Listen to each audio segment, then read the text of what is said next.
ಶಿಡ್ಲಘಟ್ಟ ನಗರದ ಹೊರವಲಯದಲ್ಲಿಂದು ಸಂಜೆ ನಗರ ಪೊಲೀಸ್ ಠಾಣೆಯ ಸಬ್ ಇನ್ಸ್ಪೆಕ್ಟರ್ ವೇಣುಗೋಪಾಲ್ ಮತ್ತು ಸಿಬ್ಬಂದಿ ವಾಹನ ಸವಾರರಿಗೆ ಚುರುಕು ಮುಟ್ಟಿಸಿದ್ದಾರೆ. ನಗರದ ಹೊರವಲಯದಲ್ಲಿ ಆನೂರು ಗೇಟ್ ಸಮೀಪ ರಾಷ್ಟ್ರೀಯ ಹೆದ್ದಾರಿ 234ರಲ್ಲಿ ಸಂಚರಿಸುತ್ತಿದ್ದ ವಾಹನಗಳನ್ನು ತಪಾಸಣೆ ನಡೆಸಿದ್ದಾರೆ ಪೊಲೀಸರು.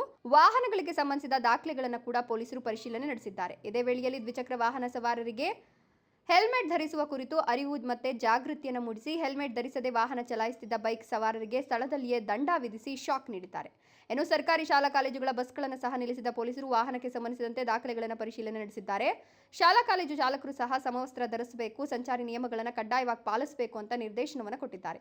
ರಸ್ತೆ ಸಂಚಾರ ನಿಯಮ ಪಾಲನೆ ಮಾಡುವ ಮೂಲಕ ಅಪಘಾತ ರಹಿತ ಸಮಾಜವನ್ನು ನಿರ್ಮಾಣ ಮಾಡಬೇಕು, ತಾವು ಸುರಕ್ಷಿತರಾಗಿ ಮತ್ತು ಕುಟುಂಬದವರನ್ನು ಸಹ ರಕ್ಷಣೆ ಮಾಡಬೇಕು ಅಂತ ಪೊಲೀಸ್ ಇನ್ಸ್ಪೆಕ್ಟರ್ ವೇಣುಗೋಪಾಲ್ ಮತ್ತು ಸಿಬ್ಬಂದಿ ಬೈಕ್ ಸವಾರರಿಗೆ ಕಿವಿಮಾತನ್ನು ಹೇಳಿದ್ದಾರೆ. ಕಾರು ಇನ್ನಿತರ ವಾಹನಗಳನ್ನು ತಪಾಸಣೆ ನಡೆಸಿ ಸೀಟ್ ಬೆಲ್ಟ್ ಧರಿಸದೆ ನಿರ್ಲಕ್ಷ್ಯ ವಹಿಸಿದ ಚಾಲಕರು ಸಹ ದಂಡ ವಿಧಿಸಿದ್ದಲ್ಲದೆ ಅತಿ ಹೆಚ್ಚು ಭಾರ ಹೊಂದಿರುವ ವಾಹನಗಳಿಗೆ ಅಂದರೆ ಓವರ್ಲೋಡ್ ಮಾಡಿರತಕ್ಕಂಥ ವಾಹನದವರಿಗೆ ನಿಲ್ಲಿಸಿ ತಿಳಿ ಹೇಳಿ ದಂಡ ಕೂಡ ವಿಧಿಸಿದ್ದಾರೆ. F Pasha, Royals Kannada, Sidlaghatta.